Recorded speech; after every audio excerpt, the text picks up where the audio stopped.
DeGette, who's been very interested in this for a long time. Ms. Thank DeGette, you. your 5 minutes. Thank you very much, Mr. Chairman. Ms. Cologne, well, first of all, let me say, Ms. Shim, thank you for coming to testify today. I want to add my thanks to all my colleagues. And I want to thank you for doing the right thing at soccer and trying to improve the situation for the NGBs. The reason why SafeSport was formed, and everybody on this panel today knows that it was really clear that all the NGBs were not doing their job, which is why we had the Michigan State, the USA Olympics, Ohio State's wrestling program, all these programs where the NGBs were not doing their job. And that's why we have Safe Sport. But I've been working with Congresswoman Ross and others to try to develop legislation to effectuate some of the things that you're talking about here today. And I'm really hoping, Mr. Chairman, that we can do this and we can work with you and the ranking member on this legislation. So I just have some quick questions to ask to get some evidence for the record. The first thing is, Ms. Cologne, I think you said in your testimony, when Safe Sport was first founded, it had roughly 300 reports. Is that right? That's correct. And now, last year, you got 7,500 reports just last year. Is that right? It's been almost overwhelming since SafeSport was founded, the number of reports. And that's alarming, but it's also good that people are reporting. Is that right? Yes. Now, to fund the organization, Congress required the U.S. Olympic and Paralympic Committee to contribute $20 million to SafeSport every year. Is that right? Yes. Congress also contributes money.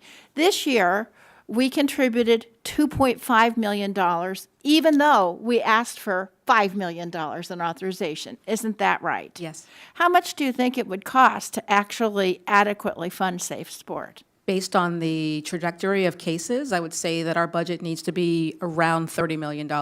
And Ms. Deal, you would probably agree with that on behalf of the report, the commission report. Is that right? Agree that we fund the center. No, agree that Safe Sport needs a lot more funding than they're getting right now. Yes. Yeah. And so one of the reasons why we have these long delays right now is because you simply don't have enough investigators to investigate it as fast as you want to. Yes, that's correct. How do you deal with that? Well, we try to triage as best possible. I think working on efficiencies internally is also something that we have to do as an organization. The realignment is helping. And so, all of those internal things we can do to help speed up. But if we are to get 25%, 50%, 100% more cases over the next, let's say, 3 to 5 years, we will continue to have this conversation. Now, one of the suggestions that U.S. Soccer and others made, and it was discussed a little bit this morning, if there is an administrative closure, that the NGBs get the case back. What is your opinion on that, to turn the investigative authority back to the NGBs? I'm against that. And tell me why. So one, again, one of the reasons that we keep cases when we administratively close them is the ability to reopen them. What we would not want to happen is if we were to hold that case, that an NGB start to investigate again.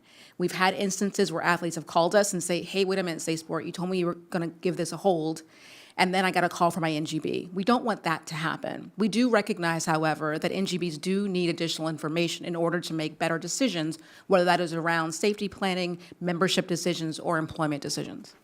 And it wasn't one of the problems before we had SafeSport that the depth and ability of the NGBs to do independent investigations varied quite widely. Very much so. Ms. Deal, you're shaking your head too on that. Completely agree. Within the 50-plus organizations, the resources and the capacities vary tremendously. Yeah, so some organizations, they would robustly investigate quickly and deal with it, and others didn't have the resources to do anything, and they would just let these people stay in place. Isn't that right? Anyone? Sure, right? Yeah. I mean, there's just, it varies. Craig mentioned it earlier, like the budget size are very different, the staff sizes are very different, and their abilities vary greatly. Right. And Ms. Shim, have you seen this with the other organizations you've worked with? Yes, we acknowledge that NGBs vary in size and resources. Okay, thank you. I'm out of time, but I appreciate all of the effort all of you are putting on making this movement the very, very best it can be, and we look forward to working with you. I yield back. Gentlelady yields back, and I recognize the gentleman from Kentucky, Mr. Guthrie, for his Thank you 5 very minutes. much. I'm sorry I missed your opening testimony. I was chairing another subcommittee at the same time, so I apologize. This is extremely important. And as our athletes are getting ready for